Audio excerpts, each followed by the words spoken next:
Assalamualaikum warahmatullahi taala wabarakatuh. Alhamdulillahi rabbil alamin wassalatu wassalamu ala sayyidina Muhammadin wa ala alihi wa sahbihi ajma'in. Para penonton yang dirahmati Allah Subhanahu wa taala, insya-Allah pada bulan Ogos ini kita akan menyambung kelas takmir, kelas yang sepatutnya diadakan di surau, tetapi oleh kerana PKP ni kita lakukan secara rakaman lah. Jadi saya memilih YouTube lah. Saya rasa YouTube ni insya-Allah semua orang boleh tonton, semua orang boleh dengar bila ada kelapangan masa, dengar dan kita cuba fahami daripada kalam-kalam Allah Subhanahu wa taala, perkataan Allah Subhanahu wa taala yang Allah Subhanahu wa taala telah sebut dan Allah Subhanahu wa taala telah ulang berkali-kali di dalam Al-Quran. Jadi saya memilih permulaannya ni, saya memilih surah daripada juzuk 30, dimulakan dengan surah An-Naba. Surah An-Naba, surah An-Naba ni maksudnya An-Naba adalah berita, berita besar. Itu berita tentang hari akhirat. Hari ni kita tengok berita kan, berita jam 8 ke jam 12 ke jam 1 ke, kita tengok berita. Tapi ada satu berita yang lebih besar lagi, iaitu berita di akhirat nanti. Berita di akhirat nanti. Berita tu yang telah dikabarkan oleh Allah SWT, disabdakan oleh Nabi SAW, iaitu berita tentang hari kebangkitan, berita tentang syurga, berita tentang neraka. Dan kita orang beriman ni, Allah SWT telah sebut dalam Al-Quran, alladzina yu'minuna bil ghaib. Surah Al-Baqarah selalu kita baca tahlil kan. Alladzina yu'minuna bil ghaib, orang-orang ini dia beriman dengan orang yang bertakwa ni dia beriman dengan perkara-perkara yang gaib. Di antara perkara-perkara yang gaib adalah contohnya seperti adanya syurga, adanya neraka, adanya azab kubur, adanya nikmat di kubur. Jadi bila perkara ni berlaku, bila perkara ni yang kita akan tahu bila kita telah dicabut nyawa oleh Allah Ta'ala, bila berpisahnya roh daripada badan kita, maka pada waktu ketika tu kita tahu. Jadi surah An-Naba dan diturunkan di Mekah, ada 40 ayat. Ada 40 ayat. Bismillahirrahmanirrahim. Amma yatasaalun, tentang apakah mereka bertanya-tanya. Amma tentang apa, yatasaalun mereka bertanya-tanya. Jadi orang-orang musyrikin Mekah ni mereka tak percaya tentang hari akhirat. Tidak percaya tentang hari akhirat. Maka Allah ceritakan lagi tentang orang musyrikin Mekah, supaya orang musyrikin Mekah ni mereka ni beriman pada Allah. Maka Allah SWT telah turunkan ayat ini.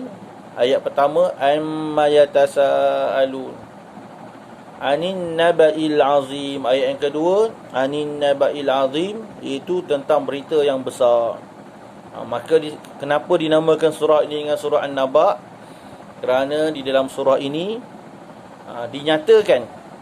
dinyatakan pada ayat yang kedua perkataan An-Naba, itu tentang berita besar.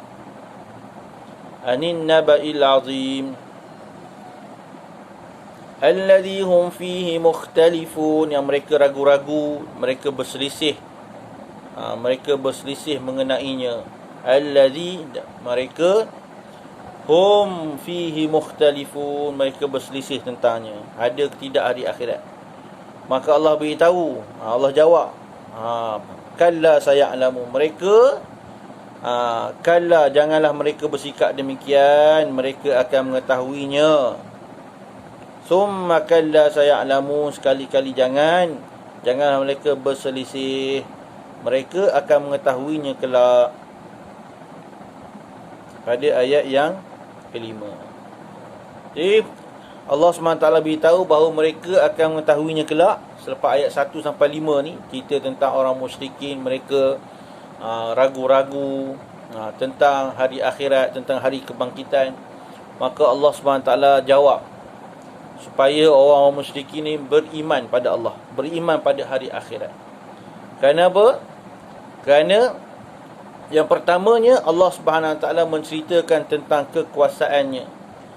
Kekuasaan Allah yang menciptakan alam, menciptakan langit dan bumi, menciptakan apa yang ada di antara keduanya. Maka Allah yang Maha Berkuasa ini boleh menghidupkan manusia, boleh menghidupkan manusia yang telah mati, boleh menciptakan manusia daripada tulang, boleh menciptakan manusia untuk dibangkitkan di akhirat nanti. Maka ayat yang ke-6 Allah cerita tentang kebesaran dia. Ayat yang ke-6, bukankah alam naj'alil arda mihada, bukankah kami telah menjadikan bumi terbentang luas sebagai hamparan. Ini kebesaran Allah. Allah ceritakan kekuasaan dia, kudrat dia. Apa dia kudrat Allah? Antaranya Allah sebut dalam ayat ini, Allah menjadikan bumi sebagai hamparan. Wal jibala autada, dan gunung ganang sebagai batu pasaknya. Tengok gunung ganang, bukit bukau sebagai batu pasak. Ini kebesaran Allah. Kemudian Allah beritahu juga ayat yang ke-7, ayat yang ke-8, dan kami menciptakan kamu berpasang-pasangan, wa khalaqnakum azwaja, kami jadikan kamu lelaki dan wanita, jadikan kamu berpasang-pasangan. Dan wa ja'alna naumakum subata, dan kami menciptakan kamu, menjadikan tidur kamu untuk berehat. Maknanya Allah mulakan cipta permulaan hari kita pada malam ni sebagai untuk berehat. Ayat yang ke-10, wa ja'alna al-laila libasa, dan kami telah menjadikan malam dengan gelapnya sebagai pakaian yang melindungi. Jadi malam ni Allah SWT umpamakan seperti pakaian. Sebagaimana pakaian menutup wajah, menutup apa? Badan kita. Begitu jugalah dengan malam ni Allah SWT jadi sebagai, ibaratkan, umpamakan seperti pakaian. Pakaian pada siang. Kemudian ayat yang ke-11, wa ja'alna an-nahara ma'asha, dan kami telah menjadikan siang dengan cahaya terangnya, masa untuk mencari rezeki, masa untuk mencari penghidupan pada waktu siang. Wa ja'alna an-nahara ma'asha, penghidupan, mencari rezeki. Wa banaina fawqakum sab'an shidada, kemudian Allah SWT suruh kita lihat, ke atas, kan? Dia kata apa? Tengok, Allah menciptakan 7 petala langit yang begitu kuat kokoh. Begitu kuat kokoh. Wa ja'alna wa banaina fawqakum sab'an shidada. Ayat yang ke-13, wa ja'alna sirajan wahhaja. Wa ja'alna sirajan wahhaja, dan kami telah menjadikan matahari menjadi lampu yang terang benderang cahayanya. Menjadikan lampu yang terang benderang cahayanya. Allah jadikan apa? Mengadakan matahari, ya. Matahari menjadi diumpamakan seperti lampu yang terang benderang cahayanya. Kemudian ayat ke-14. Ayat yang ke-14, wa anzalna minal mu'sirati ma'an sajjaja, dan kami telah menurunkan, kami telah menurunkan minal mu'sirat, daripada awan, ma'an sajjaja, itu air hujan yang mencurah-curah. Dan daripada air hujan tu Allah ceritakan tentang kebesaran dia. Seterusnya Allah ceritakan kebesaran dia daripada air hujan itu pada ayat yang ke-15, linukhrija bihi habban wa nabata. Linukhrija bihi habban wa nabata, daripada air hujan itu Allah kami keluarkan biji-bijian dan juga tumbuh-tumbuhan. Dan daripada tumbuh-tumbuhan itu Allah SWT ciptakan wa jannatin alfafa, serta kebun-kebun yang subur, bertaut-taut pokoknya. Ni kebesaran Allah. Jadi orang beriman ni, walaupun dia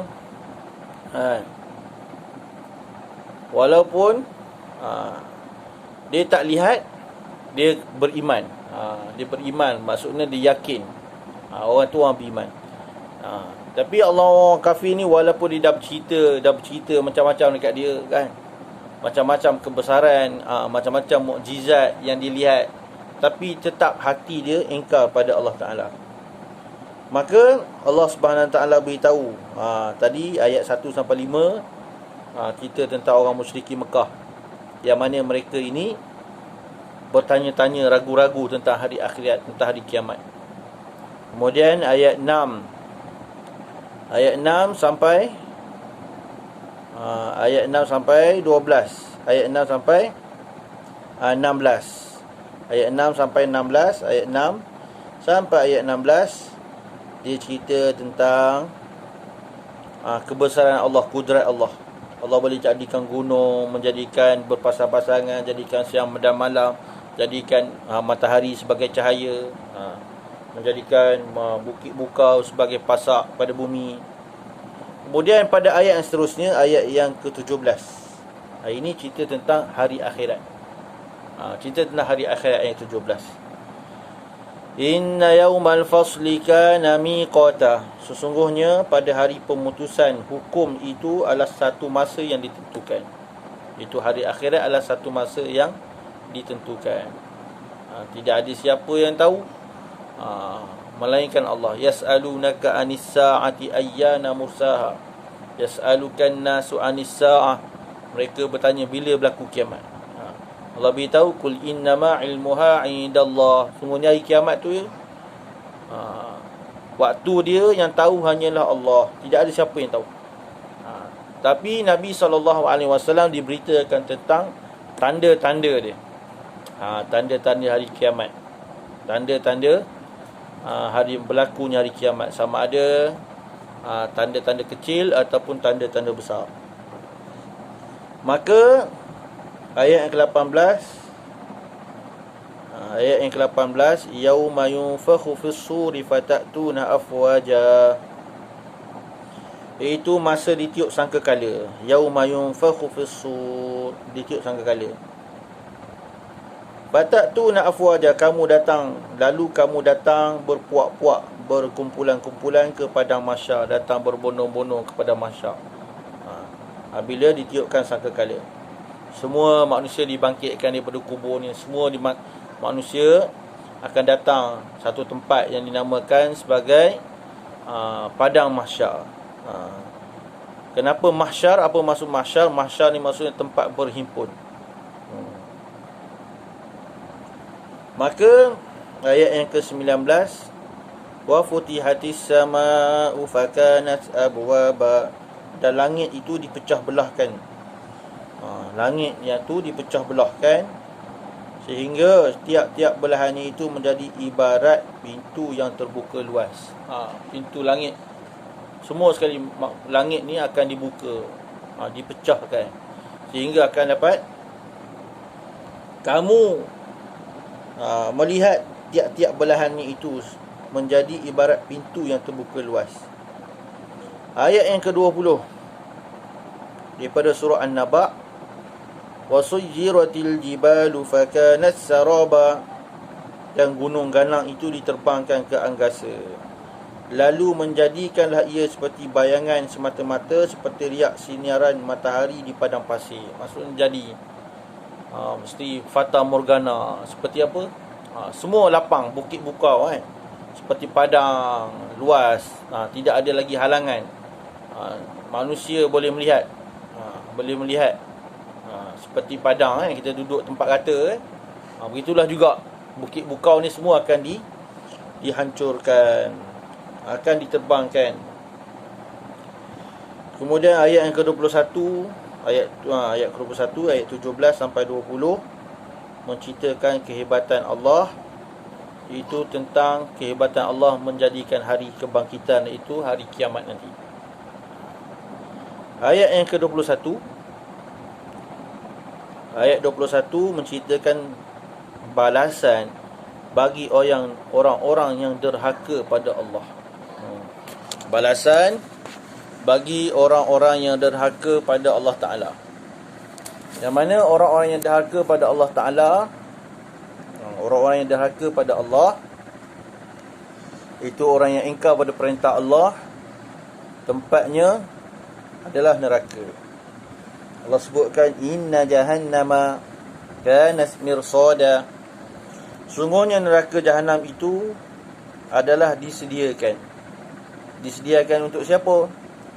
Lit-taghina ma'aba, untuk orang-orang yang melampaui batas hukum Tuhan sebagai tempat kembalinya.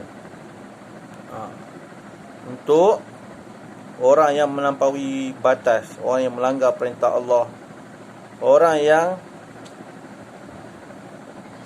tidak beri hidayah oleh Allah, tidak mendapat petunjuk oleh Allah, maka tempatnya orang yang melanggar perintah Allah ni, maka tempat kembalinya adalah neraka Jahannam.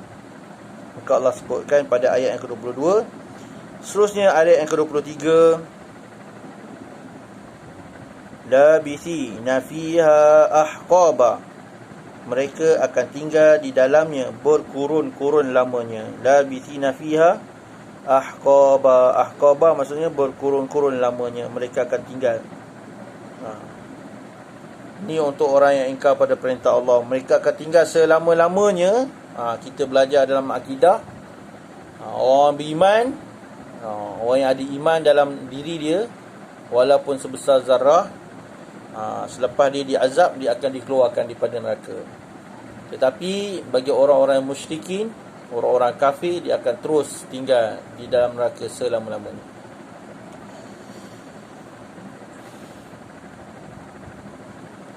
Ayat yang ke-24. Ayat yang ke-24.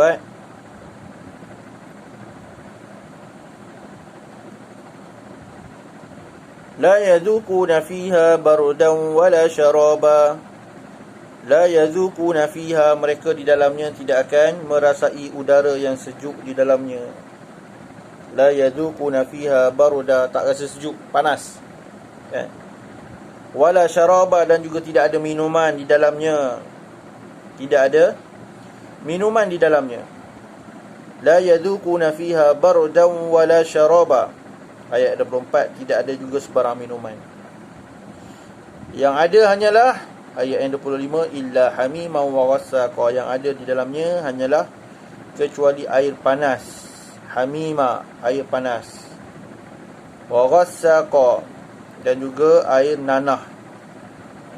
Air yang ada dalam neraka ni, air darah, air nanah, dan juga air panas yang ada.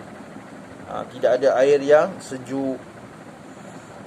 Ayat yang ke-26, kenapa Allah bagi ni? Kerana apa? Sebagai balasan, jazaa'an wifaqa, sebagai balasan yang sesuai dengan amal mereka. Ayat yang 27, innahum kanu la yarjuna hisaba, kerana sesungguhnya mereka dahulu kat dunia tidak menaruh ingatan terhadap hari hitungan amal. Mereka tak nak pun adanya hari kiamat ni. Tidak ada. Sebab apa? Mereka tak yakin tentang hari kiamat. Dan mereka pun tidak mahu berlakunya hisab. Dan mereka juga wakadzabu bi ayatina kidzaba, kerana apa? Orang yang masuk neraka ni Allah ceritakan kerana di dunia dulu mereka mendustakan ayat-ayat kami. Kerana mereka telah mendustakan dengan sungguh-sungguhnya ayat-ayat keterangan kami. Wa kulla syai'in ahsaynahu kitaba. Ayat yang ke-30, maka rasailah azab siksa, kerana kami tidak akan menambah melainkan daripada kamu melainkan azab. Ayat 21 sampai 30, kita tentang neraka, kita tentang balasan bagi orang yang masuk neraka, kita tentang apakah sebab mengapa mereka dicampakkan ke dalam neraka. Antaranya adalah kerana mereka ni mendustakan ayat-ayat Allah. Mereka juga tidak berharap, tidak yakin tentang hari kiamat. Maka mereka mendustakan ayat Allah dan dalam neraka itu tidak ada apa-apa minuman, tidak ada udara yang sejuk, melainkan panas, melainkan nanah, melainkan darah, melainkan sesuatu yang dihidangkan kepada mereka bukannya nikmat, tapi menambahkan azab bagi orang-orang yang diletakkan dalam neraka. Semoga Allah Subhanahu Wa Taala menjauhkan diri saya sedang penonton daripada azab api neraka. Seterusnya kita boleh tengok ayat yang ke-31. Bismillahirrahmanirrahim. Innalil muttaqina mafaza. Ayat 31 sampai 40. Ayat 31 kita akan contohnya orang-orang yang bertakwa disediakan syurga,